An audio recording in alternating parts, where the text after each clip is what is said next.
충치 유발 지수 표를 보면은 일상적으로 우리가 항상 먹고 있는 음식들이거든요. 이런 식으로 입안에 거의 모든 치아들이 충치가 생기게 되고, 성인도 마찬가지예요. 간식을 드실 때는 꼭 해야 된다를 머릿속에 기억하시고.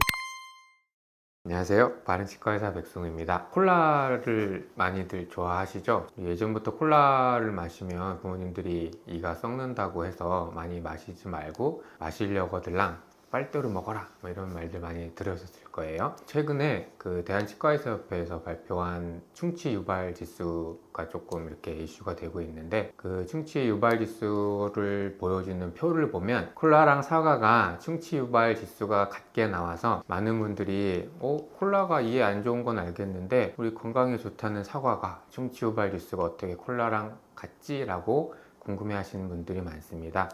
그래서 오늘은 충치 유발 지수를 통해서 콜라랑 사과 그리고 그 밖에 다른 식품들이 어떤 특징을 가지고 있고 어떻게 충치 유발 지수가 측정되는지를 알아보고, 충치 유발 지수 그 자체보다는 어떻게 하면 먹을 건 다 먹더라도 충치를 덜 생기게 할 수 있는지 한번 알아보도록 하겠습니다.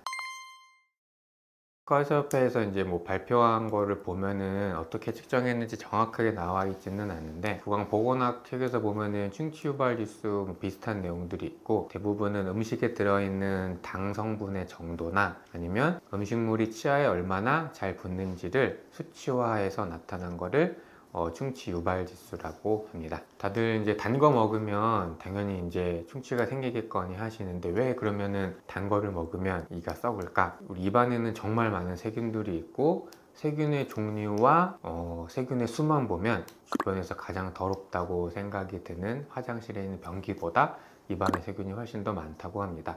그 많은 세균 중에 충치를 유발하는 세균도 그 한 종류인데, 뮤탄스라는 세균이 실제로 충치를 유발을 하게 됩니다. 이 뮤탄스라는 세균은 주된 음식이 포도당이에요. 그래서 이 친구가 포도당을 먹은 다음에 대사해서 뱉어내는 산물이 젖산인데, 이 젖산이 산성이다 보니 우리 치아를 둘러싸고 있는 미네랄 성분들을 부식시키는데, 당을 먹고 뮤탄스가 뱉어낸 젖산 때문에 치아가 부식되는 과정을 우식이라고 합니다.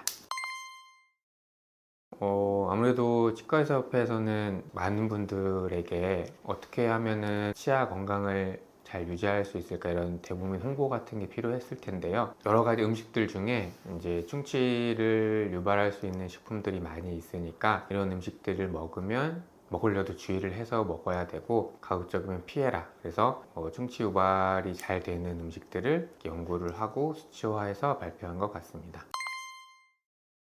실제로 이제 충치 유발 지수가 0으로 나온 게 마가린이랑 버터인데, 마가린이랑 버터에는 그 만든 회사에서 설탕 성분을 넣는지 안 넣는지에 따라 실제로 충치 유발이 되느냐 안 되느냐가 조금 결정이 될 것 같아요. 근데 여기서 중요한 거는 충치 유발 지수가 크게는 당이 있느냐, 다른 하나는 치아에 얼마나 잘 붙느냐, 두 개로 이렇게 나누어서 측정이 됐다는 건데요. 버터나 마가린은 당 이런 걸 빼면은 지방이에요. 이 지방은 다들 아시겠지만 미끌거리잖아요. 치아 표면에 붙어도 금방금방 미끄러져 나갑니다. 그래서 그런 의미에서 충치 유발 지수가 0이 된 것 같아요.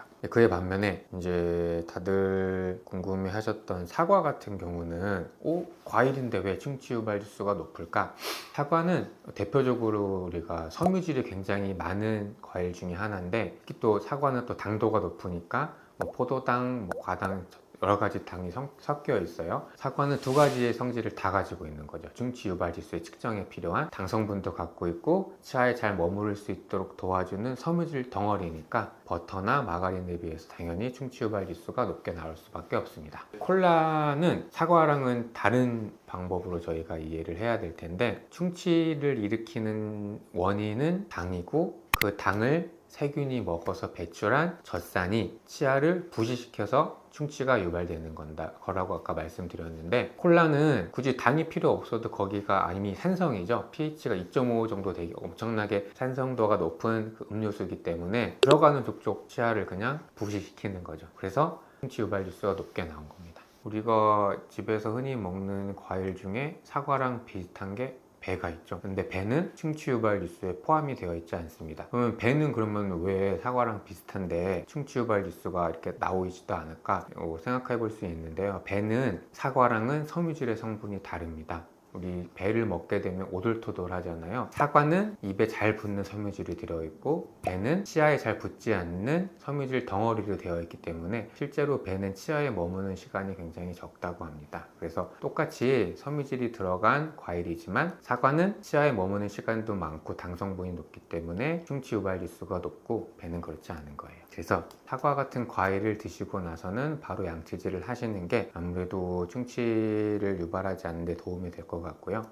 콜라는 조금 다를 텐데 콜라는 자체가 이미 산성도가 높은 음식이기 때문에 입안에 들어가는 순간 치아를 부식시키게 됩니다. 이 껍데기 벗겨진 채로 다쳤을 때 만지면 아프잖아요. 치아도 마찬가지인데 산도가 높은 음료수를 마시고 나서는 바로 양치질을 하는 거는 좋지 않다고들 하고 있습니다. 그래서 콜라를 마실 때는 빨대로 마시시고 치아에 묻히지 않고 목구멍으로 바로 넘기세요.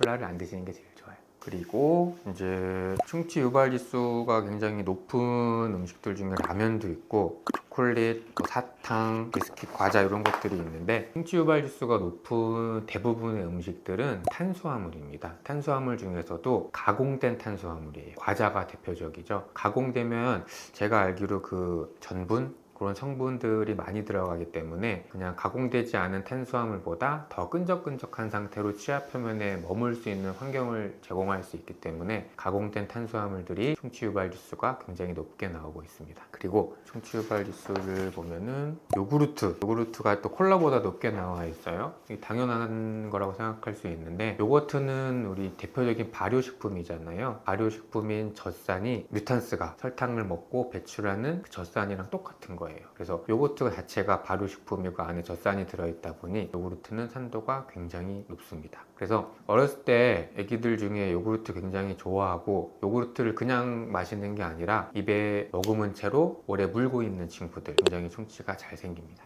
우리가 이제 대한치과의사협회에서 발표한 충치 유발 지수 표를 보면은 일상적으로 우리가 항상 먹고 있는 음식들이거든요. 근데 이제 충치 유발 지수가 굉장히 낮은 거의 없는 거는 알고 보면 야채나 채소 종류예요. 섬유질이기는 하지만 되게 치아에 머무는 시간도 굉장히 적을 거고 당 성분이 없기 때문인데 충치 유발 지수가 높다고 해서 아예 안 먹을 수는 없죠. 저도 간식을 굉장히 좋아하고 딸이랑 항상 간식 사러 가는 재미로 살고 있는데 이 충치 유발 지수의 측정 기준인 당 성분의 함량과 충치가 생기는 근본 원인부터 생각을 해보면 입안에 어떤 음식이 들어오든지 간에 그 순간부터 입안은 산성 환경으로 바뀌고 그 산성 환경이 만들어지는 것 자체가 치아를 부식시키는 거기 때문에 이게 더 중요한 포인트예요. 그래서 예전에 그 스테판이라는 유명한 치과의사분이 입안의 산도를 측정한 그래프가 있고 이 스테판의 커브라는 그래프가 있거든요. 스테판 커브를 보면 정상적으로 이제 우리 입안에 있는 pH가 여기 세이프 존이 있고 데인저 존이 있어요. 그러니까 pH가 낮은 것, 산도가 높으면 치아가 부식된다는 건데 아침 먹었을 때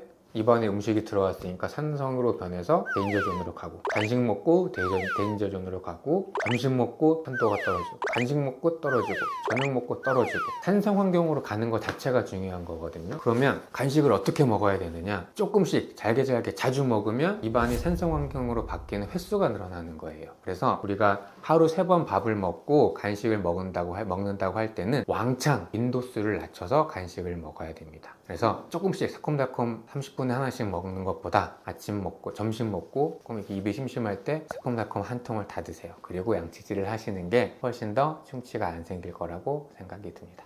치과의사협회에서 그래도 잘 읽어보라고 발표한 충치 유발 지수를 보고 그러면 그래도 주의를 해야겠다는 경각심이 들 수 있는데 이런 거 자료를 보고도 또 그 다음에 어떻게 하면 충치가 안 생기는지 우리가 인터넷을 통해서 충분히 알아볼 수 있음에도 불구하고 관리가 안 된다 그러면은 정말 저희가 치과의사들은 이제 입안이 붕괴된다는 표현을 하는데 다발성 치아 의식증에 쉽게 생길 수가 있습니다. 이 다발성 치아 의식증은 대부분은 유치, 소화에서 많이 생기는데 특히나 아이들이 식사를 할 때 또 간식을 먹을 때 꼭꼭 씹어 삼키는 게 아니라 입안에 오래 머금고 있는 친구들이 있어요. 아까 소개해드렸던 스테판 커브처럼 입안에 음식이 들어오는 족족 입안은 산성 환경으로 바뀐다고 말씀을 드렸는데 머금고 있으면 입안은 계속 산성 환경으로 유지되다 보니 이런 식으로 입안에 거의 모든 치아들이 충치가 생기게 되고 이 다발성 치아 오실증의 대표적인 특징이 잇몸하고 가까이 붙어있는 이 치아 목 부위들이 이렇게 부식되게 됩니다. 성인도 마찬가지예요. 성인들도 다발성 치아 오실증에 걸리게 되면 대부분 이렇게 씹는 어금니 쪽에 충치가 생기는 게 일반적인데, 입안에 오래 머금고 있거나 관리가 안 되시는 분들은 잇몸이랑 붙어있는 치아 목 부위 있는데 충치가 생기게 되고, 치아 목 부위 있는데 충치가 생기면 충치 치료를 보통은 하게는 되는데, 레진으로 치료하게 되면은 당장 보기는 좋지만 세월이 흐르면 변색이 돼서 똑같은 모양으로 바뀔 수도 있어요.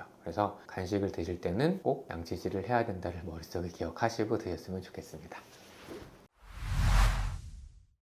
네, 그래서 오늘은 대한치과의사협회에서 발표한 충치 유발 기술을 통해서 대표적으로 콜라랑 사과를 예를 들어서 어떤 음식이 치아에 안 좋고 또 충치가 잘 생기는지를 설명을 드렸는데요. 충치 유발 지수 그 자체 혹은 충치 유발 지수의 높낮이 이런 식품들을 기억하실 게 아니라, 저는 오히려 스테판의 커브를 기억하셨으면 좋겠어요. 입안에 들어가는 간식이나 음식의 빈도에 따라 충치가 생길 수 있는 확률이 높아지기 때문에 항상 식사는 정해진 시간대에 꼬박꼬박 하시고, 그 사이사이 혹시나 간식을 드시려면 한꺼번에 왕창 드시는 게 충치가 더 생기지 않을 수 있는 팁 중에 하나라고 생각합니다. 지금까지 바른치과의사 백순이었습니다. 시청해주셔서 감사합니다.